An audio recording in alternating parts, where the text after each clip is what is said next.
Hello friends, welcome to my YouTube channel garden log. और friends, जैसा कि आप देख रहे हैं, ये मेरा जेरेनियम का प्लांट है और बहुत ही खूबसूरत प्लांट होते हैं ये। इनमें जो फ्लावरिंग होती है वो बंचेस में होती है।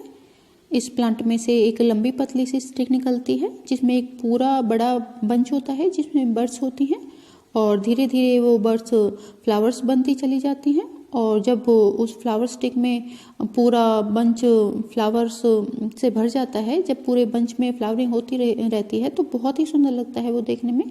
बिल्कुल किसी एक छोटे से फ्लावर बुके की तरह दिखता है।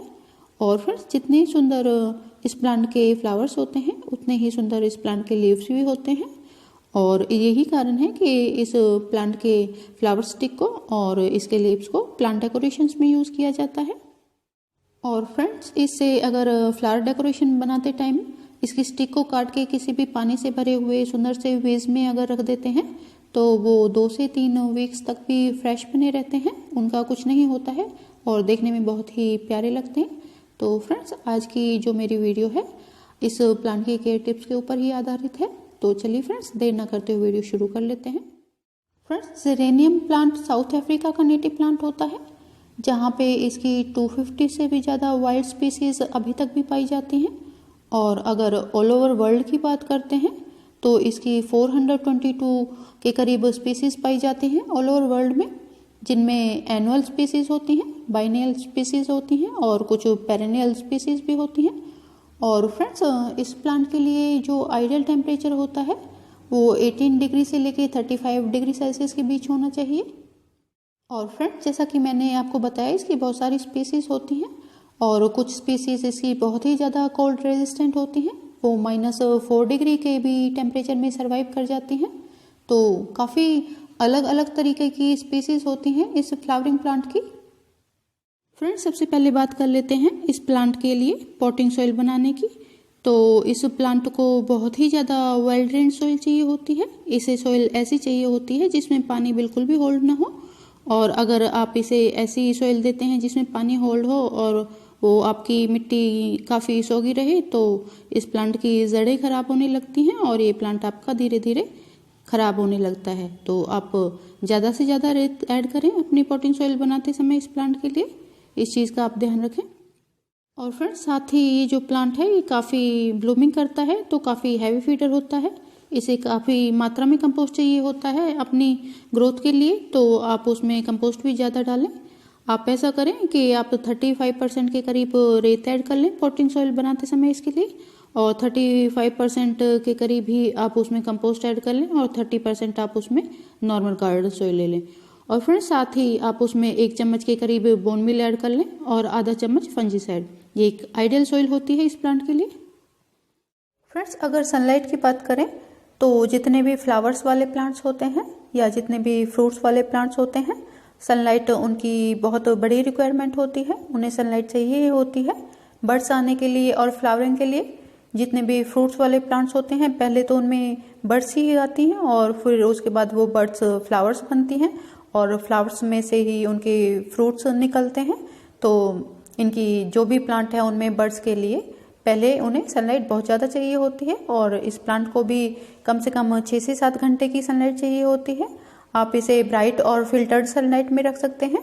और फ्रेंड्स, इसे अगर आपके यहाँ पे सर्दियों में हल्की सनलाइट आती है, ज़्यादा तेज सनलाइट नहीं आती है, तो आप इसे 6 से 7 घंटे डायरेक्ट सनलाइट में भी रख सकते हैं। सनलाइट इसकी ब्लूमिंग के लिए काफ़ी फ़ायदा करेगी, तो आप इस चीज़ का ध्यान रखें, आप इसे ज़्यादा से ज़्यादा सनलाइट दें। फ्रेंड्स, अगर इस प्लांट के लिए वाटरिंग की बात करें तो इसे moist but well drained soil पसंद होती है। इसकी मिट्टी को हल्का सा आप मॉइस्ट तो ज़रूर रखें, लेकिन ध्यान रखें कि आप बहुत ज़्यादा इसमें ओवर वाटरिंग ना करें, इतनी वाटरिंग ना करें कि आपकी मिट्टी में पानी होल्ड हो और वो सॉगी हो जाए आपकी मिट्टी और आपके प्लांट के लिए वो नुकसान करे। तो इस चीज़ का आप ध्यान रखें, ना तो आप इसकी मिट्टी को बहुत ही ज़्यादा ड्राई करें और ना ही आप इसमें बहुत ज़्यादा ओवर वाटरिंग करें। और जैसा कि मैंने आपको पहले भी बताया कि मिट्टी आप इसकी वेल ड्रेन्ड ही रखें और हल्का मॉइस्चर रखें आप अपनी मिट्टी को। फ्रेंड्स, अगर फर्टिलाइज़र की बात करते हैं तो ये प्लांट काफ़ी हैवी फीडर होता है। आप इसे मंथ में 3 बार तक भी फर्टिलाइज कर सकते हैं। काफ़ी अच्छा होता है फर्टिलाइज़र इसकी ग्रोथ के लिए और इसकी ब्लूमिंग के लिए। और आप इसकी ओवरऑल ग्रोथ के लिए इसे एनपीके का बैलेंस फर्टिलाइज़र दे सकते हैं, जैसे कि एनपीके 19-19-19 या फिर एनपीके 20-20-20। आप ऐसा करें कि 2 लीटर पानी में आधा चम्मच एनपीके 19-19-19 या 20-20-20 डिज़ोल्व करके उसे अपने सारे ही प्लांट्स में दे सकते हैं हर 15 दिन में। ये सभी प्लांट्स की ग्रोथ के लिए अच्छा होता है। या फ्रेंड्स, आप महीने में एक बार 1 चम्मच बोन मील अपने सारे ही फ्लावरिंग प्लांट्स में डाल सकते हैं। ये फॉस्फोरस का रिच सोर्स होता है जो पौधों के लिए काफ़ी फायदेमंद होता है। ये फ्लावरिंग प्लांट्स में बड्स फॉर्मेशन में हेल्प करता है और उससे आपके प्लांट्स में काफ़ी हैवी ब्लूमिंग होती है, तो ये आप दे सकते हैं अपने प्लांट्स में।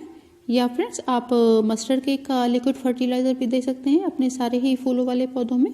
आप ऐसा करें कि 12 से 15 लीटर पानी ले लें और उसमें 1 मुट्ठी के करीब आप मस्टर्ड केक डाल दें और उसे 6 दिनों के लिए आप भिगो के रख दें। फिर उसके बाद जो उसका डाइल्यूशन बनेगा उसका आधा लीटर आप अपने सारे ही फूलों वाले पौधों की सॉइल में दे दें।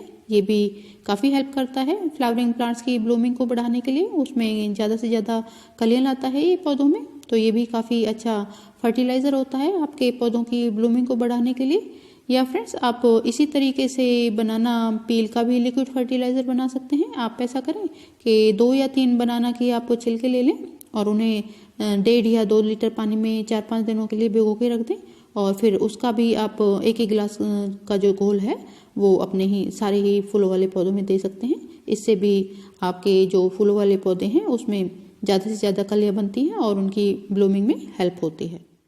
फ्रेंड्स, ये सारे ही फर्टिलाइज़र्स बहुत अच्छे होते हैं फ्लावरिंग प्लांट्स के लिए और उनकी फ्लावरिंग में लगातार मदद करते हैं, उनमें बड्स फॉर्मेशन में हेल्प करते हैं। तो आप इनमें से कोई सा भी फर्टिलाइज़र अपने प्लांट्स में डाल सकते हैं जो भी आपके फूलों वाले पौधे हैं उनमें। और फ्रेंड्स, साथ ही आप इस चीज़ का ध्यान रखें कि आप जब भी अपने फूलों वाले पौधों को फर्टिलाइज करें या किसी भी आप पौधे को फर्टिलाइज करते हैं तो ओवर फर्टिलाइजेशन उसमें नहीं होना चाहिए, ज़्यादा फर्टिलाइज़र आप उसमें ना डालें। और अगर जेरेनियम की बात करें तो आप इसे मंथ में ज़्यादा से ज़्यादा 3 बार तक ही फर्टिलाइज़ करें, उससे ज़्यादा आप इसे फर्टिलाइज़ ना करें, ये इसकी ग्रोथ के लिए सही नहीं होगा। तो आप ध्यान रखें कि 3 बार से ज़्यादा इसे मंथ में फर्टिलाइज ना करें। और जब भी आप इसमें एक से दूसरा फर्टिलाइज़र डालें तो उसमें बीच में कम से कम 10 दिनों का गैप ज़रूर होना चाहिए। और आप वैसे भी फर्टिलाइज़र थोड़ा सा लेस की साइड में रखें, थोड़ा सा कम की साइड में रखें, ताकि आपके जेरेनियम को लगातार फर्टिलाइज़र मिलता भी रहे और ओवर फर्टिलाइजेशन भी उसमें ना हो। तो इस चीज़ का आप ध्यान रखें। और 1 से 1.5 महीने में आप अपने प्लांट की सॉइल में थोड़ा सा फंजीसाइड भी डाल दें।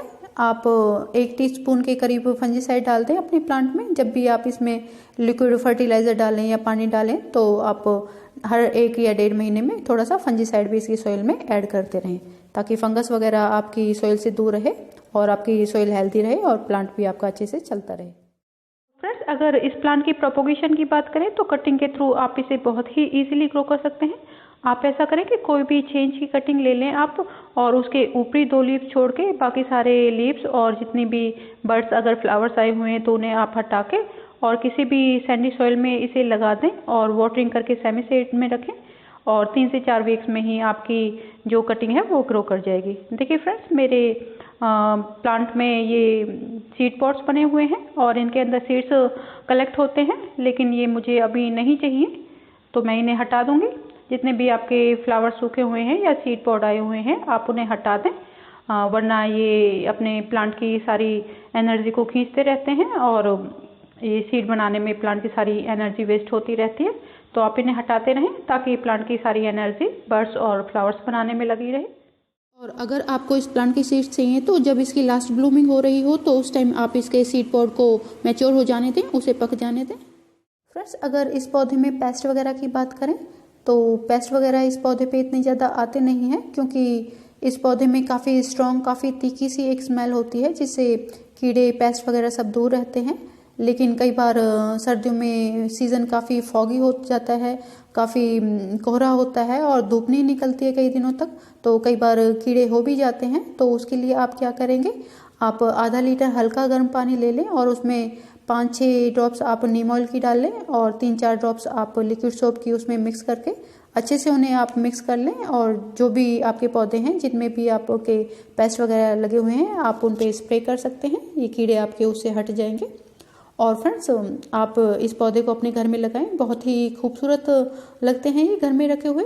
आई होप फ्रेंड्स आपको मेरी इन्फॉर्मेशंस पसंद आई होंगी, और अगर आपको मेरे वीडियोस पसंद आते हैं तो आप मेरे चैनल को सब्सक्राइब कीजिए, मेरे वीडियोस को लाइक एंड शेयर कीजिए। और अगर आपका वीडियो के रिगार्डिंग कोई क्वेश्चन हो या कोई सजेशन हो तो आप मुझे कमेंट भी कर सकते हैं, मैं कोशिश करूँगी आपके कमेंट्स के जवाब देने के। ओके फ्रेंड्स, मैं इसी के साथ वीडियो समाप्त करती हूँ। बाय।